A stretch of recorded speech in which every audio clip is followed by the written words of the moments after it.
Thanks, Amir. So this is a MapleSoft presentation, not a presentation that was reviewed or is going to appear in the proceedings.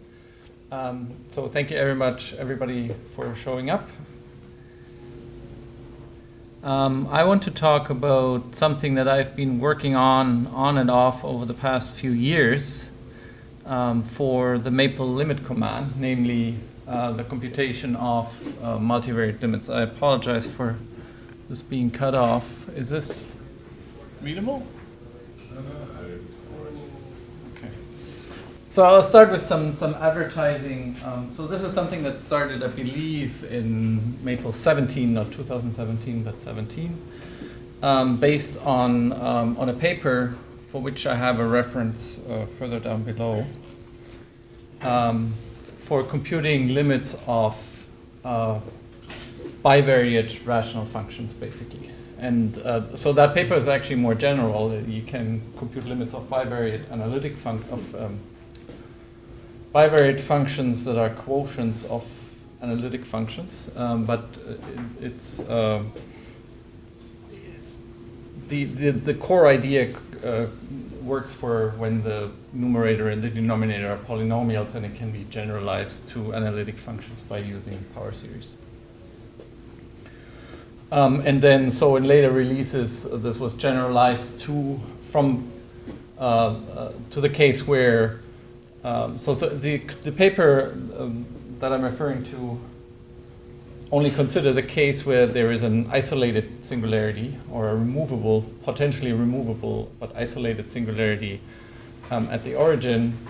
So it was later the code was generalized to handle cases where that is not the case, where the singularity is not isolated, and then it was later generalized to the analytic case. So the very first implementation was only for quotients of polynomials. And now in the latest release, we have a generalization to more than two variables. And I'll start by doing some advertising of the new things that we can now do in Maple 2019. And then later I will explain how the algorithm works. So these are the very simplest examples where you have just quotients of polynomials in two variables. And what's new here is that we can now, in certain situations where the limit doesn't exist, but we can return, instead of just saying undefined, we can return a range for all possible accumulation points. And actually every point in that range can be achieved as a one-dimensional limit by approaching the origin using some specific curve. Here's another example where the range does not include negative numbers. Also, there's some support for functions containing absolute values or radicals, which was not the case previously. So this, I'm claiming here, or Maple claims that the limit does not exist. And in the case, it's usually easy to convince you, if the limit doesn't exist, why that is the case, because I just give you two paths that have different limits. So the first one is we consider when x is equal to 0. Now this looks very unsimplified, and you would say, well, this is actually the same. Numerator and denominator are the same. And you're right, but Maple, by default, doesn't know this, right? It just assumes that y is a complex variable. So I have to tell it that I'm assuming that the variable y is real. And the other path that we consider is when x is equal to y, so the main diagonal, and then you get this additional factor of square root of 2 in there. So you have two paths with different limits, and so that's a proof that the bivariate limit is undefined. Yes? So up above, in the limit command, x and y are assumed real. The limit command always assumes that x and y. Always assumes they're real, but other things do not. And this is yes. But even in the one-dimensional case, the limit command assumes that the limit variable is real. One of the things that people have to get used to, and I think it's good for them. Okay, so here's another example with square roots where the limit exists and is 0, and here's an example where the limit, depending on which topology you use. Either you say the limit doesn't exist or it diverges to infinity. So whatever path you choose, you go to infinity. All right, and here are some examples for more than 2 variables. Sorry? In the last case, Yes. you're saying on every path, Yes. the limit Yeah. becomes unbound. Yeah. And I'll explain why later. You will get the intuition for that. So here's an example now for more than 2 variables, and we're also moving away from just quotients of polynomials. So we have quotients of 2 analytic functions here, fairly simple, still entire functions.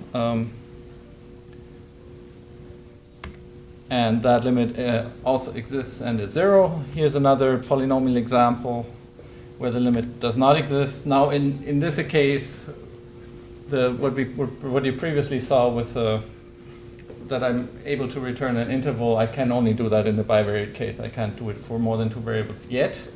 And the reason is that for more than 2 variables, I'm using a different algorithm. So again, how do I convince you that this is correct? We're choosing 2 different paths. The first path is when y and z are both 0. It actually doesn't matter here which variables I use because it's symmetric. Could also use x and z. And then the limit is 0. And now you can see this is actually a case where the singularity is not isolated, right? I have a whole line where the function is not, is not a line. It is even a whole plane, whole hypersurface going through the origin where the function is not defined. So the implicit assumption in this case is I'm considering the limit only on those along paths that do not cross the zeros of the denominator. So I can get arbitrarily close to the roots of the denominator, but I'm not allowed to include points where the function is obviously not defined. And so this is what I'm doing in the second example. So I'm still choosing y equals to 0, but here by choosing this so that just removes this here, and then I have x plus z. And if I would have z equals minus x, then I would get exactly a root of the denominator, and I'm adding just a small higher order perturbation term here to avoid the root of the denominator, but I'm still getting arbitrarily close to it. And in that case, you can see what the symbolic expression is here, and if you simplify that, that's a univariate expression now. So that's what I'm using. I'm not explaining how Maple computes univariate limits. I'm assuming that would be a whole different talk. But you can imagine that that's done in the simplest cases just using series expansions. And if you do a series expansion of that around the origin, then what will happen? The x squared term will cancel, and the next term that you get is of order x cubed, but you still have an x to the 4 in the denominator, so it goes off to infinity. Okay, and I have more examples of a similar nature. So these examples for more than 2 variables, 3 variables or more, they also work not just in the bivariate case, they also work for some examples where you have square roots and absolute values in there. So these are not analytic functions, but the algorithm can still be made to work. And in this case, the limit exists, and the answer is 1. Okay, and here I can actually convince you why that is the case. So first of all, I cheated a little bit because the input looks more complicated than as it is. It's actually unsimplified. So what's under the square root here is actually a perfect square of a polynomial, which is always positive. So I can simplify this beast. And that's what's happening here. And then, so the next thing, if you look at this more closely, we see that the lowest order terms here, they are exactly identical. And the higher order terms, they don't really matter. They don't contribute to the limit. All that matters is what the lowest degree terms are. So the lowest degree terms cancel, and then you get the limit. Next example.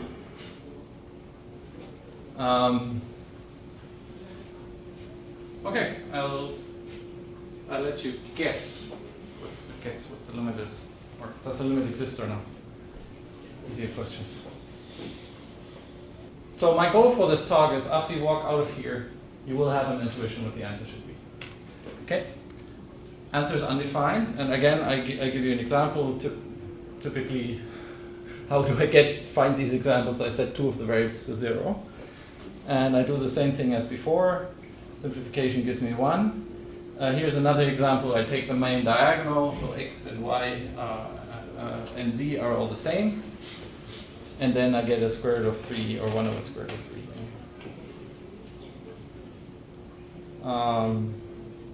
Okay, I'll leave out the last example. Okay. So let's start with, so I'm going to tell you a little bit more about the algorithm now. And I'll start with a bivariate case, which is based on the paper, so I should mention that paper by these 3 authors. So I did not from sorry? Font size. Sorry, of course, yes.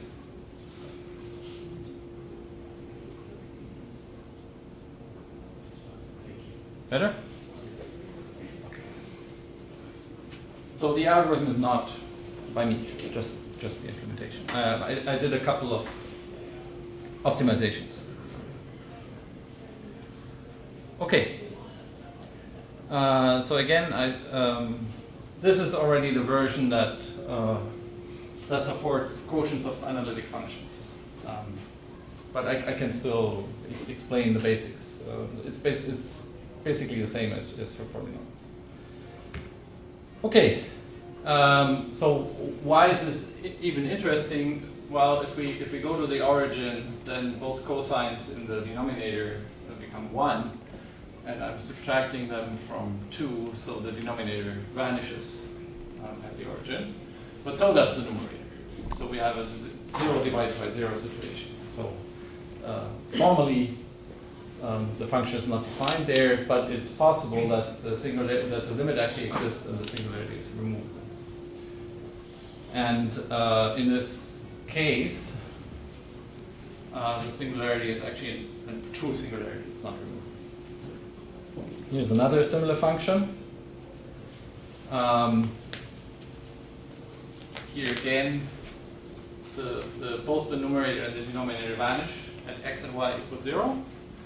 And here you can easily see that the singularity is isolated, because this x equals y equals 0 is the only root of the denominator. It's globally the only root. The only thing that matters is that it's locally the only root, but it's actually globally the only root. And in this case, the limit exists and is 0. Okay, so do you believe this? What would you do in order to convince yourself that this is true or not? You would plot it. Let's do that. Let me try and increase the size of the plot here.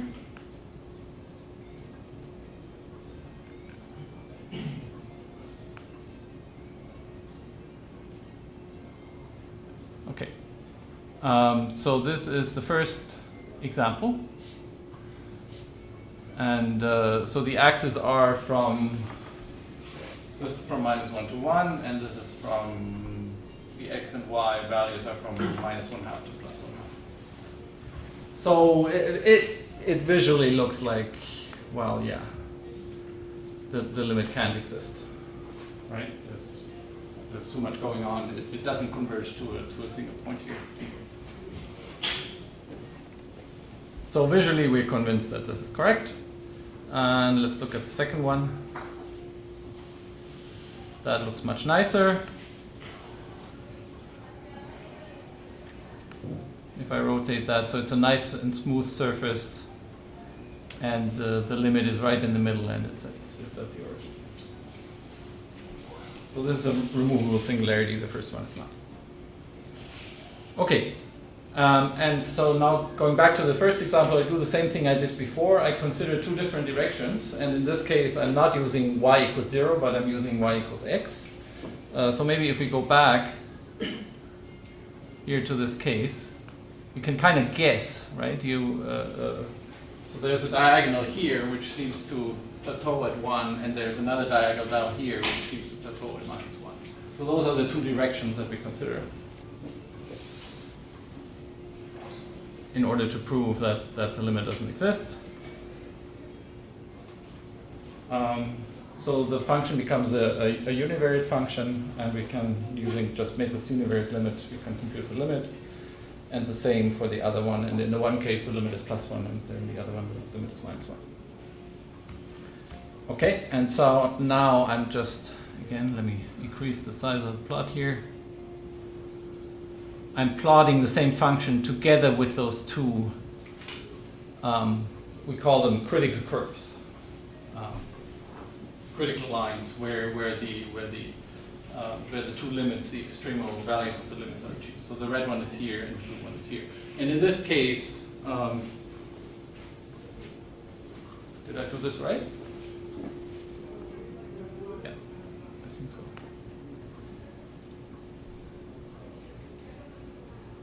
Yeah, okay. All right, now about the algorithm, which is from the paper. So how do we do this? So the idea is, we take a circle around the origin. So we can always assume that the limit point is the origin. We can do a change of variable and so on. That's easy to do. We take a circle around the origin of radius r, and then we solve a constraint optimization problem, looking for what are the maxima and the minima of my function, of my bivariate rational function on that circle.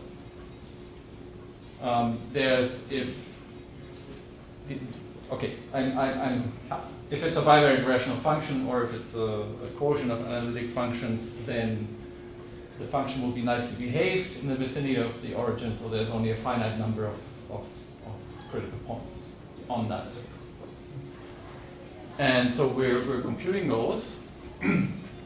And one way of doing this is using variational calculus or Lagrange multipliers, or whatever you want.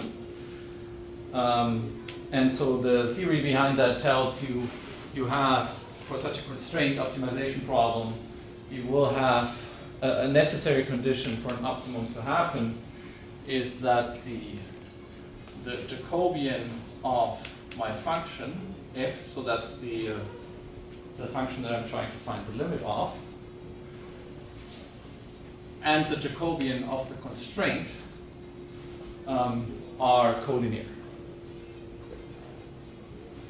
Is it collinear? I think so. And so that means if I put both of these gradients in a matrix and take the determinant, then I'm looking for the roots of that determinant. I'm looking for values where those two are collinear, so the determinant will vanish. So let's do that.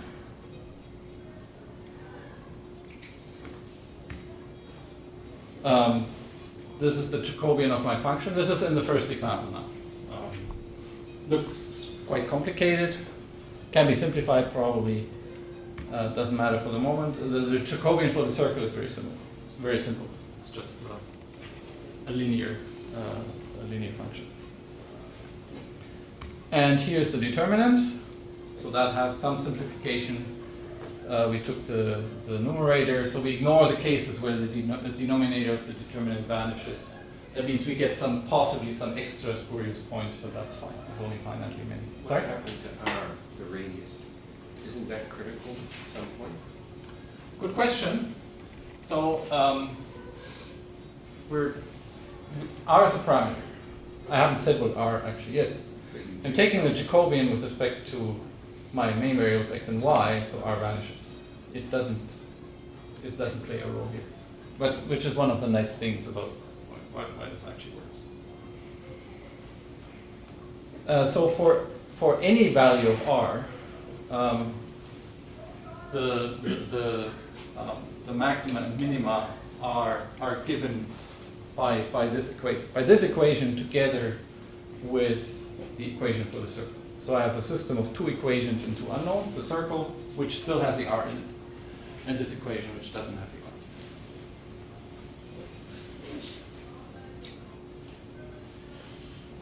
r. Okay, but now, as you observed, this equation is independent of r, and this is an equation in two variables, and we can try to solve that. This is an implicit equation. We can try to find a parametric solution for it. For example, by considering, like in the previous two talks, x as the parameter and trying to solve that function in terms of y. How would we do that? We don't actually need a global solution. All we want to know is what the behavior is of the solutions of these equations close to the origin. So we are interested in a local solution of this equation, and that means we can just consider a Taylor expansion. So that's what we do. We take a Taylor series in two variables of this equation at the origin. Okay. And now, I mean, people who do singularity analysis and intersection theory and so on, they all know this, but basically you start by looking at the lowest order terms first. And the lowest order terms are here, so you have y to the 4 minus x to the 4 plus some higher order terms. So we get a first approximation for the solutions to equation by solving only the lowest order part. That's not a solution, an exact solution to this equation, but it's an approximation. Okay, let's solve that. We can factor that. We see the solution in this example. We see the solutions immediately. So we have the two diagonals, which happen to be exactly the diagonals which we observed visually. And we have another part which only has complex solutions. So we're not interested in that. Can ignore that part. Now, if we plug that in, it turns out that these are not actually just approximate solutions, but these are actual exact solutions of my equation. So I got lucky in this case. It's not always like that. Okay, so now I'm done. I have two critical curves, and I know that for whatever the value of the radius r is, the maxima and minima will always happen on those diagonals, and that agrees with what we've seen in the plot. Right. So here I'm trusting on what Naples' implicit plot does, and it plots me exactly those two lines as the solutions of this critical equation. Okay, now let's go to the second example. We do exactly the same thing, and I want to clear up one misconception here, one possible misconception that the critical curves are always lines. That's not the case. So in many examples it looks like they are, but they are not always. So, and here's an example where they're not. So this is my second example. This is the the gradient of the second function where I want to compute the limit, and the gradient of the constraint equation is still the same circle, so it's the same. I don't have to recompute this. I compute the determinant. In this case, the determinant, the numerator of the determinant looks much simpler, and you can already see it's already factored. You have two critical curves, namely x equals 0 and y equals 0, so I cannot always choose x as the parameter. Sometimes I have to parameterize the critical curves in terms of y, right? So this one is x equals 0, which is parameterized in terms of y. This one is y equals 0, which is parameterized in terms of x. And then I have another non-polynomial factor here, which is linear in y though, so I probably would prefer to parameterize this one in terms of x and solve it in terms of y. So I have three curves here, and you can already from the expression see that the third curve is not linear. So in this example, I can solve the critical equation exactly. I know exactly what my curves are. And you see those here. So it's the two axes and then this nonlinear. In general, I will not be able to solve those exactly. But again, I'm only interested in local solutions, in local approximations, so I can work with low order series approximations to the solutions, and that's what's being done in the general case. I don't have an example for that. Okay, so these are the three critical curves that I have here. Again, these are independent of the radius, but for whatever value the radius is, the maxima and minima, or rather the stationary points of this function on the circle, are achieved along one of those three curves. So we take the limits along those three curves. So along the first one, x equals 0, limit is 0. Along the second one, actually along the first one, the function itself vanishes, right? It's identically 0. Along the second one, the function is not 0, but you can see here, if you take a Taylor series, cos of x squared starts with 1, and the next term is x to the 4. So the 1 cancels out, and then you have x to the 4 over x squared. This goes to 0. And the last one is this one, where it's not easy to see, but again, if you would do Taylor expansions of numerator and denominator, you would also find it goes to 0. Okay, now this is a proof that the limit is 0. And that's the ingenuity of this method. For a bivariate limit, in general, mathematically, I have to consider infinitely many paths that lead to the origin. But this method reduces my problem to computing only the limit along finitely many paths. In this case, there were 3 paths. And I had to compute the limits only, the one-dimensional limits, only along those 3 paths. They all agree, and by the method, this is a proof that the limit exists and is 0. And this is just a 3D plot where I have my smooth function, which we saw before, and we have the critical curves embedded in the plot.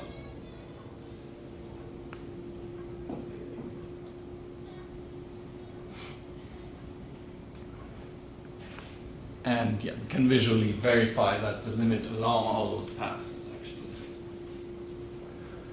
Okay, how am I doing for time? We have half an hour left. Half an hour, right? Okay, so the last part of my talk is how do we generalize this to more than 2 variables?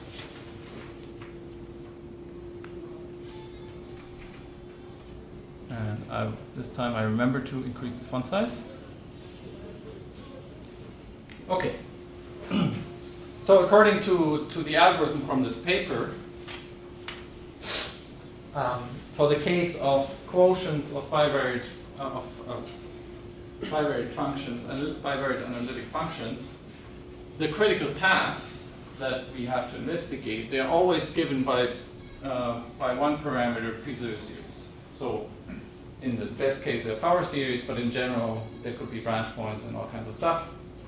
They're Puiseux series, so they're of the form T is a parameter which, in general, either x or y is chosen as one of the parameters, or some rational power of those. So the parameter could be square root of x, for example, square root of y. And then x is a function of that parameter with rational exponents, and in general, complex coefficients, but obviously we're only interested in solutions that have real coefficients, and the same for y. And we can order these series so that the exponents are increasing. So the exponents are always rational numbers, and they're increasing. And the main thing that matters here is what the leading terms. What are the exponents of the leading terms? Now, I'm assuming that this is the case in higher dimensions as well.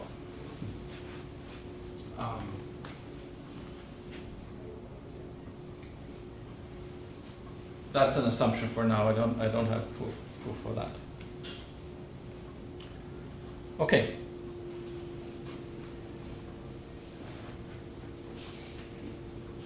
All right, so I want to compute, I have two polynomials in arbitrarily many variables. I'll start with the polynomial case, but it can also be generalized to analytic functions. So I start with two polynomials, and I want to compute the limit of u divided by v at the origin. Now let's assume that those polynomials are actually homogeneous. And we're also assuming that the denominator has only an isolated root at the origin. So this is the simple case. And then what I observed is that the limit of this quotient depends only on the degrees of both polynomials. In the univariate case, this is obvious, right? So if you have a univariate case, a homogeneous polynomial is just a monomial, it's the power of x. And if you have a power of x in the numerator and a power of x in the denominator, then yes, clearly the limit depends on which of the exponents is bigger. And this generalizes to the multivariate case for homogeneous polynomials. So if the numerator has higher degree, then the limit is 0. So here's an example. Denominator has degree 2, numerator has degree 3. If the numerator has a lower degree, then the function diverges to plus or minus infinity. And this now depends on the coefficients. So in this case, so the denominator is always positive, but the numerator can be either positive or negative. So both plus and minus infinity can occur. The final case and the interesting case is when they both have the same degree. Okay? And then there's another special case, namely, if not only they have the same degree, but they actually cancel. So they're the same polynomials up to a constant factor, then obviously that constant factor is the limit. There's a reason why I'm mentioning this, because here I have the restriction that the polynomials are homogeneous. But this case is still interesting when they're not homogeneous. Otherwise, if they have the same degree, but the numerator is not a constant multiple of the denominator, then the limit doesn't exist.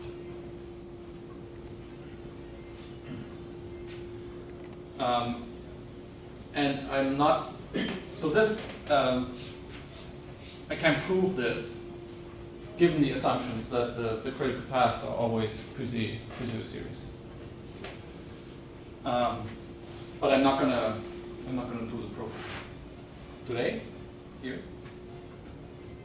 So here's an example, similar to what we've seen before. So x squared plus 2y squared plus 3z squared divided by x squared plus y squared plus z squared. So both of these have isolated roots at the origin. Both of them are positive outside of the origin. And so how do I do this? I take what I did in all previous examples. I take one path where I just set all of the variables but 1 to 0. So y equals z equals 0, and x equals t is my parameter. So then I get x squared over x squared is 1. But if I do the same thing, this is not symmetric in the three variables. If I do the same thing for other variables, I set two other variables to 0, let's say x and y, and take z as my parameter, then I have the factor 3. So with the coefficients being different, I can get different limits for different paths.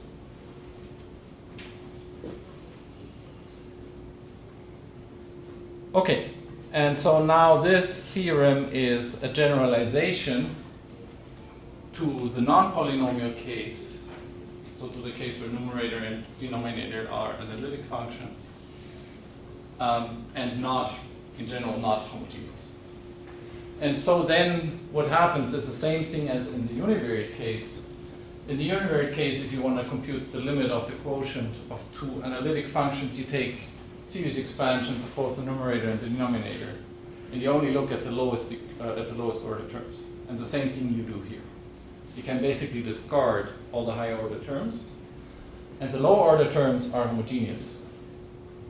And then the observation that we just had applies. That's the idea.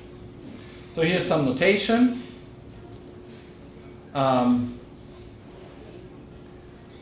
If we have an analytic function, we get a power series expansion of that function. In this case, for the numerator, say ud plus 1 plus so on, where each u index subscript something is a homogeneous polynomial of degree d. And we use the same function that Maple has for that L degree. So L degree of u is d, and L degree, you can either interpret it as low degree, so the lowest degree, or the leading degree. And the whole term of lowest degree, we call that L term, for low order term or leading term. Special case, if u happens to be 0, the L degree of 0 is minus infinity, and the L term is 0. Okay, so here's the theorem. We're assuming that u and v are real valued functions. They're analytic at the origin. D and E are their low degrees, leading degrees. And we also assume that the denominator does not have any real roots, has an isolated real root at the origin. And that's an important restriction here. We'll come back to that later. Then we have the same observation as before. If the numerator has higher degree, the leading degree of the numerator is greater than the leading degree of the denominator, then the limit is 0. If it's the other way around, the leading degree of the denominator is higher than the leading degree of the numerator, then the whole quotient diverges to either plus or minus infinity, and I can do some additional analysis in order to determine whether it always diverges, say, to plus infinity or not. So I have to prove then that the numerator and the denominator are always positive. Otherwise, here the third case is non-trivial now. So the numerator and the denominator don't cancel, but their low-order homogeneous parts do. Okay? If that's the case, then the quotient is just a constant, and that's the limit. Otherwise, if the degrees are the same and the low order parts of the numerator and denominator do not cancel, then the limit doesn't exist. Okay, so here are examples for all the cases. So you tell me what the answer is. Okay. 0 for the first one. Why? Because no matter how small you make x, y, and z, whatever way you do it, you get 1 minus that squared on the top, and then the bottom is just x squared plus y squared. Yeah. So the lowest order term in here is a fourth power of xy, which is, and the denominator has only a second power, so the limit is 0. Okay, next one. Just flip it, right? So it's obvious. So the limit is, in this case, it's minus infinity because Cosine is always less than 1. the Taylor expansion of the numerator starts with x squared plus y squared plus z squared, which is always positive, close to the origin. And this one starts with the first term of the cosine has a negative sign, right? So that's always negative. Okay, so this one's interesting now. What's the limit? Sorry? I'll let other people do this one. And define? So that actually has 4 variables. Wow, I was brave enough to have an example. Yeah, very good. Why? So the lowest order term here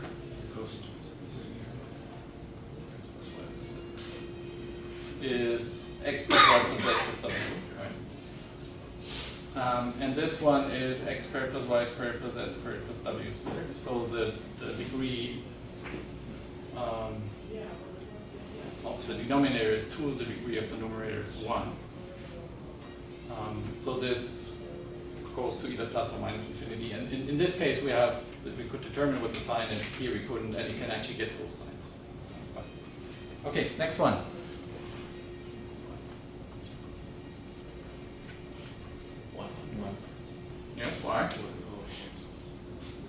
the leading low order homogeneous parts cancel, right? So this x squared plus y squared plus z squared is the same here and here. Those are higher order terms, they don't matter. So the limit is 1. And the last one.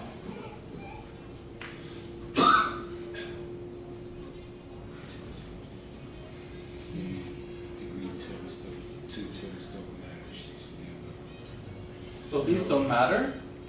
And here we have one term in the numerator that we don't have in the denominator. So the limit is undefined. And so can we find two different limits? So again, the usual trick is let's set two of the variables to 0. And already in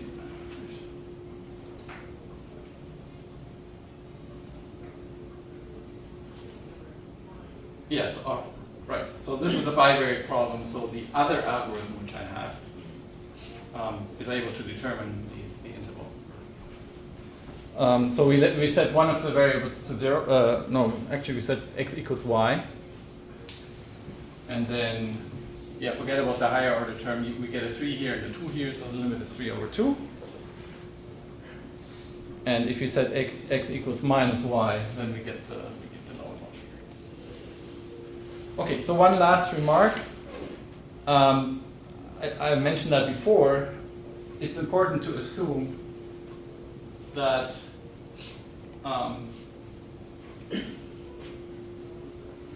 the leading low degree homogeneous part of the denominator does not have any non-trivial real roots other than the origin. And here's an example where that's not the case. So the leading part only has x. So it has a non-trivial real root, namely the whole line x equals 0. Right? No matter what y is.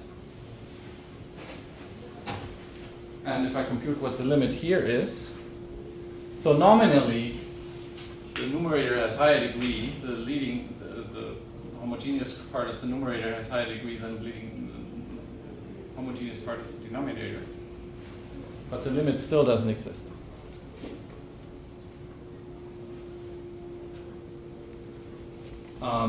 And the reason is if I completely ignore x by setting x equal to 0, then that relation between the degrees of the numerator and the denominator is actually reversed. That cannot happen if the singularity is, if the homogeneous part has an isolated root, because then no matter what I substitute in, the numerator will always have lower degree than the denominator. But in this case, I can get the ratio between the degrees reversed. And then what does this look like in a plot? This surface? I haven't tried that.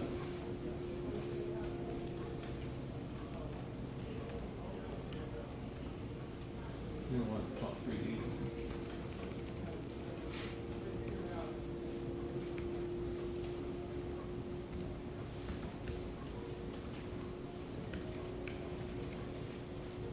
Funny. It looks funny.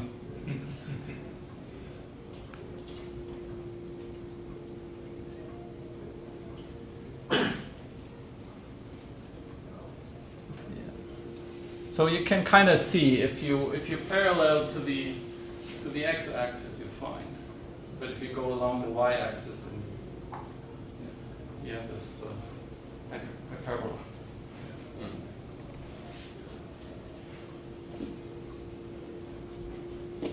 So Maple's plot is actually pretty good here. It reflects the actual behavior. Okay, I think I'm finished. Thank you very much for your attention.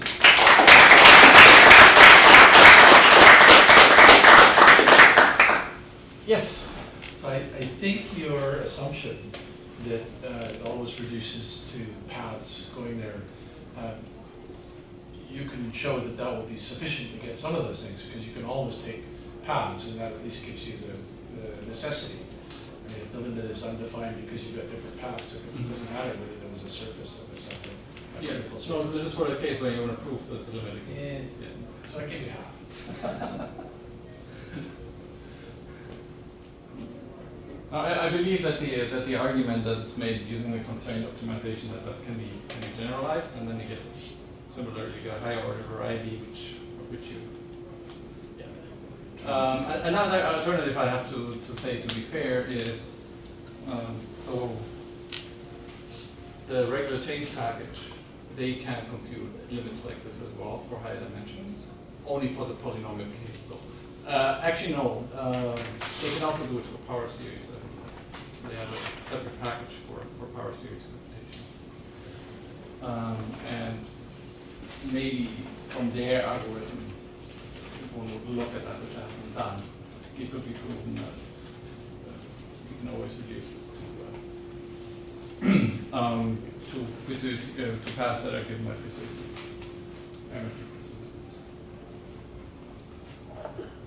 So this is not a complete. Maybe it is a complete number, but so it's simpler because so I can't give you, like in the bivariate case, I actually compute all the critical paths, so I'm able to give you the interval for all the accumulation points. So here I can in some cases only tell you the limit doesn't exist, but not more. I can't tell you what the lower and the upper bound limit are. But I don't have to compute all the critical paths. That's the advantage of this method. So I'm assuming that all the critical paths are Pususi series, but I don't have to. And we look at the Taylor expansions of the input, not of the solution. So in the bivariate case, when you get one of these ranges, Yes. does that mean that there's a path which will find every value between that range?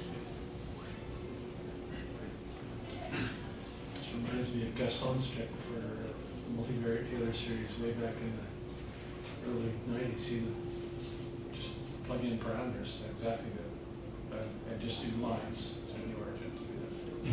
And you would get the series result by substituting the parameterization back into the resulting univariate series.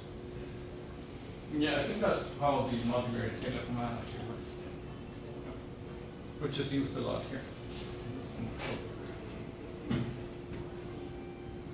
See, I don't know if this is a good question or not. It's a dangerous one. So when you describe the circle, Yeah. for the bivariate case, I'm thinking, okay, he's going to describe a sphere for the three-dimensional case, and that's what's going to happen in the talk, and it didn't. No. So do you get a finite number of critical points if you do a sphere?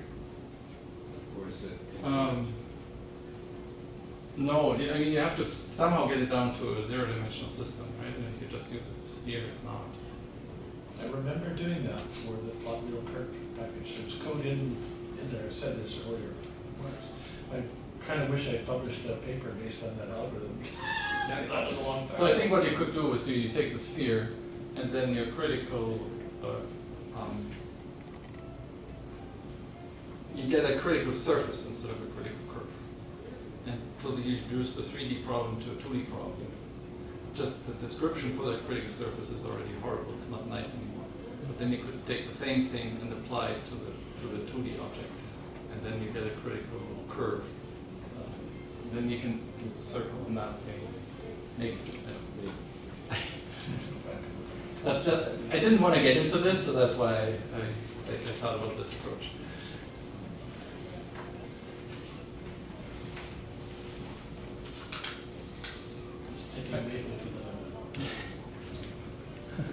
I forget, do we have any functionality for parametric limits? Even univariate? Yeah, some limited, So, but not intended support. so it's going to... Actually, that's something I started working on recently. I was going to say, so what you would need to extend, once we have it reliable in univariate limits, then what you need to extend it to this code would be parametric optimization, I guess, right? Yeah, well, then you would get the whole similar things what we had in the previous two talks and what we had in Guillaume's talk and John's talk this morning, right? You get a subdivision of your whole space into cells where on each cell you can say what the limit is, and on a different cell you get a different limit. So,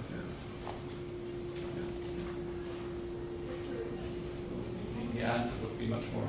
Yes. It's doable, but the answer would be much more complicated. Just want to say thanks for the maple tricks that you taught during here as well. I didn't know you could drag a file into maple. I don't know. Well, if you want to learn more about maple tricks, I have another talk tomorrow at exactly, I think maybe an hour earlier.